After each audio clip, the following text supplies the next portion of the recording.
Empecemos en orden. El Censo Nacional Agropecuario, faltaban unos municipios. Hablamos con esos municipios en estos días para apoyar al DANE y se están terminando esos 20 municipios que hacían falta. Y que hacían falta por distintas circunstancias que estamos corrigiendo. Y les hemos dicho a esos municipios, es fundamental para el ministerio tener los datos del DANE en el censo agropecuario para poder hacer las inversiones. Esto ayudó a que esos municipios presten mayor colaboración para realizar el censo. Esperamos que a final de este mes se terminen esos 20 municipios que hacen falta y ya se hará pública la información del Censo Nacional Agropecuario que la maneja directamente el DANE. Proyectos que venían del pasado, la Ley de Desarrollo Rural entre otras. Se incluyeron los artículos más importantes de la Ley de Desarrollo Rural, que eran 2 artículos, en el plan de desarrollo. No hay necesidad en este momento de presentar un proyecto de ley de desarrollo rural porque, entre otras cosas, como ustedes se acuerdan, esa ley tuvo unos problemas en la ejecución de la consulta, mientras que el plan de desarrollo ya realizó el proceso de consulta. ¿Y cuáles son esos 2 artículos que se incluyeron? El de la intervención integral al territorio, que pareciera ser una cosa simple, pero es la coordinación que se debe hacer en el gobierno nacional para que unas zonas específicas del país que han tenido una serie de atrasos en el sector agropecuario reciban de manera integral el apoyo de todo el Estado, no solo del gobierno. Ahí se necesitan vías y eso tiene que ver con un ministerio distinto, se necesita educación, se necesita salud.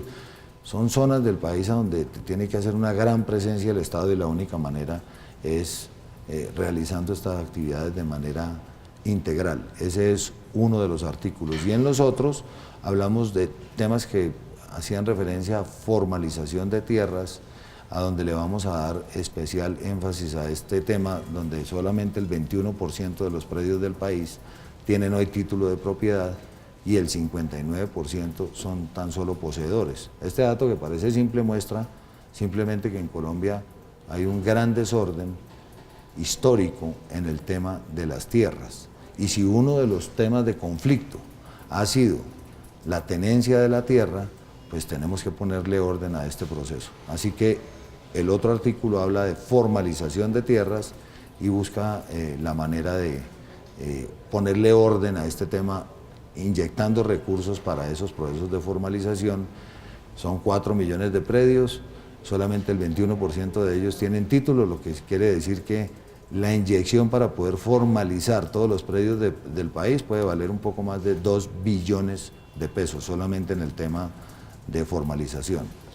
Bueno, ¿y qué pasa con el resto de reformas que están pendientes todavía? Bueno, tal vez la reforma más importante que está en trámite, que no se pudo tramitar, no se le dio ni un solo debate porque los parlamentarios de la comisión fueron denunciados por tener impedimentos en el proceso y está en la Comisión de Ética, es la ley de CIDRES, de zonas de desarrollo empresarial en el sector rural.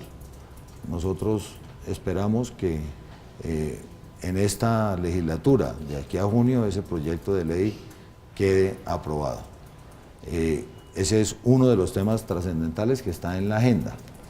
La actualización catastral también está en el plan de desarrollo. Lo que queremos crear es un catastro multipropósito.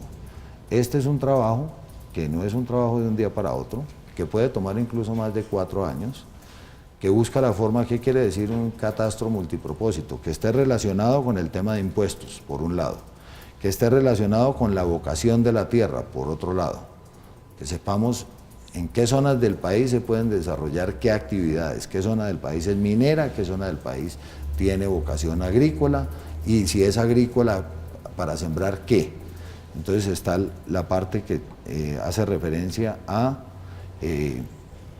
al uso de la tierra. Por otro lado está el tema de la información cartográfica, mapas, etcétera, que sea pública, de público uso y que eso permita a la gente tener conocimiento de cómo es la distribución y la organización de la tierra en Colombia, que es un tema básicamente informativo.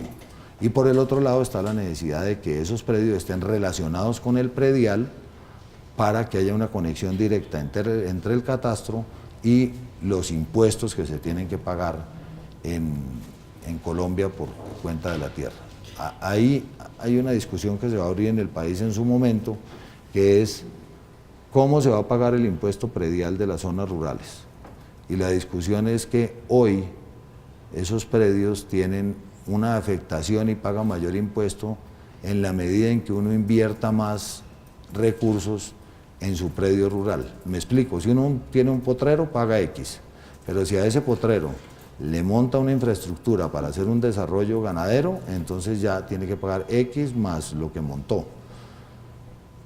Este es un concepto que abre la discusión y es, ¿no será que en Colombia debíamos establecer en los temas del predial rural un monto a pagar de acuerdo a la vocación de la tierra, que lo haría más equitativo que lo que hay hoy?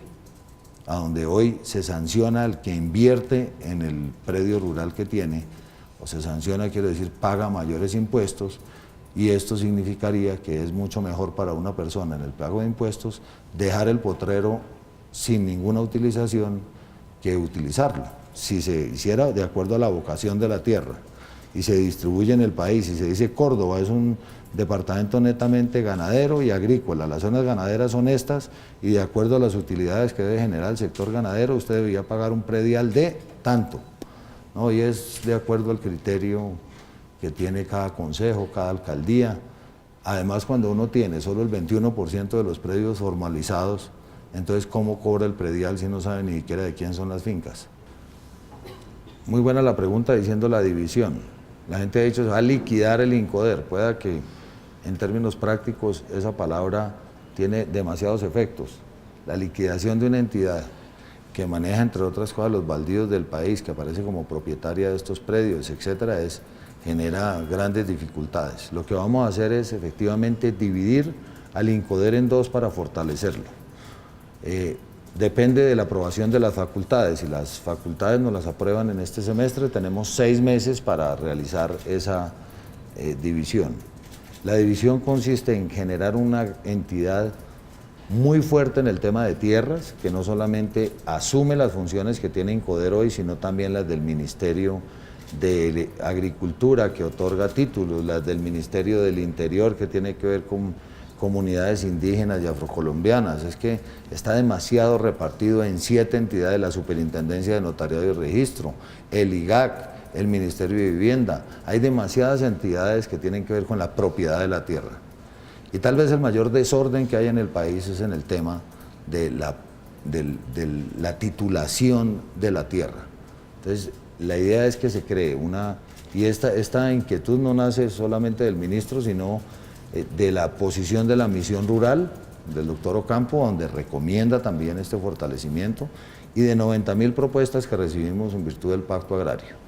Una entidad muy fuerte en el tema de tierras que asuma las funciones que tienen 7 entidades hoy regadas en el país, que esa dispersión lo que genera es más debilidad en el proceso, y una segunda entidad dedicada especialmente al tema del desarrollo rural, que no puede salir del Ministerio de Agricultura, porque esta lucha es no solamente por mejorar las actividades y los resultados en el sector agropecuario, sino una lucha contra la pobreza en el campo. Nosotros en ese tema vamos, y ojalá se firme el acuerdo de paz, a cambiar la guerra del desangre que ha tenido el campo por una guerra frontal de todos los colombianos contra la pobreza en el campo, para recuperar los niveles que debió tener históricamente y que no los ha tenido por el conflicto armado, y eso se refleja en una cifra que es escandalosa, que es que por ingresos quienes viven en el campo son 3.2 veces más pobres que quienes viven en las ciudades, y por pobreza multidimensional son 2.5 veces más pobres quienes viven en el campo que quienes viven en las zonas urbanas. Ministro, pero ¿cómo le fue al INCODER el año pasado? ¿Encontraron algunas irregularidades? ¿Cómo les fue con los temas de ejecución?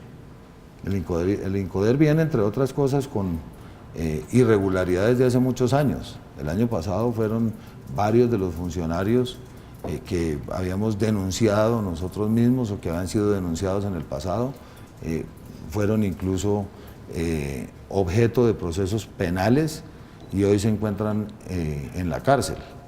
El INCODER tiene un problema, y es que cuando se reformó en el gobierno anterior, había 5 entidades distintas, una que tenía que ver con desarrollo rural, otra con tierras, otra que tenía que ver con riegos, y estas 5 entidades las fusionaron en una sola, respetuosamente con el INCODER y con el esfuerzo que hacen sus funcionarios. Estas otras entidades se quitaron porque supuestamente eran unos elefantes blancos, y yo realmente creo que se creó una especie de mamut rosado que necesita un cambio urgente porque no es operante, dejó de ser eficiente en el tema de tierras y tiene dificultades en hacer tanta cosa con la misma entidad, con la misma capacidad que tenía antes. El objetivo de la reforma anterior era reducir entidades del Estado. Si ustedes se acuerdan, cuando se pidieron esas facultades, el objetivo era disminuir costos, fusionar ministerios, y aquí en el INCODER, que era el INCORA, se fusionaron 5 entidades y esto desarticuló en nuestro concepto las funciones de INCODER. Pero independientemente de esa reforma, el gran problema en el país es que nunca ha habido una entidad poderosa en el manejo de las tierras de este país para ponerle orden al tema de la formalización, de la propiedad y de la administración misma de la tierra que pertenece al Estado, que ni siquiera está delimitada. Entonces, por eso la necesidad de hacer esta reforma y la parte de desarrollo rural, que es clave. Mandaron una comunicación la semana pasada, todos, dirigida, suscrita por todos los miembros del tema lácteo. La carta me la entregó el doctor Laforí, que es el presidente de Fedegan. Están mirando y no han decidido todavía si quieren la creación de ese fondo. Ese fondo tiene una circunstancia. La parte láctea aporta a los más o menos 80.000 millones de pesos del fondo que tiene que ver con el ganado, aporta solo el 20%. Y hay una parte que no aporta porque es una cooperativa, que es muy importante, que es Colanta. Entonces ellos tienen una serie de beneficios por formar parte del Fondo Nacional del Ganado. Si se retiran del fondo, como el aporte es tan solo del 20%, pueden dejar de percibir unos beneficios, y ese es el balance que ellos están haciendo. Y en ese balance no ha llegado todavía a una decisión de abrir o separar un fondo del otro, porque puede generarles inconvenientes en cuanto a lo que están recibiendo hoy por temas de vacunación, etcétera.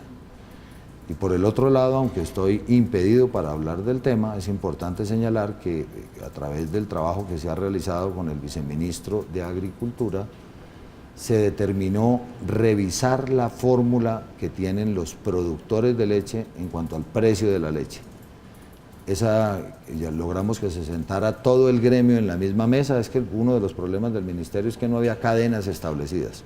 Entonces ahora ya se sentaron todos los productores y todos los quienes transforman el producto, o sea, todas las pasteurizadoras y además los productores, y están buscando la forma de llegar a un acuerdo con respecto al tema del precio de la leche. Crearon una subcomisión económica que ya se reunió 2 veces, ayer a las 7 de la mañana tuvieron otra reunión para revisar esa fórmula con 2 objetivos: determinar el precio interno de la leche, que según ellos manifiestan no se puede quedar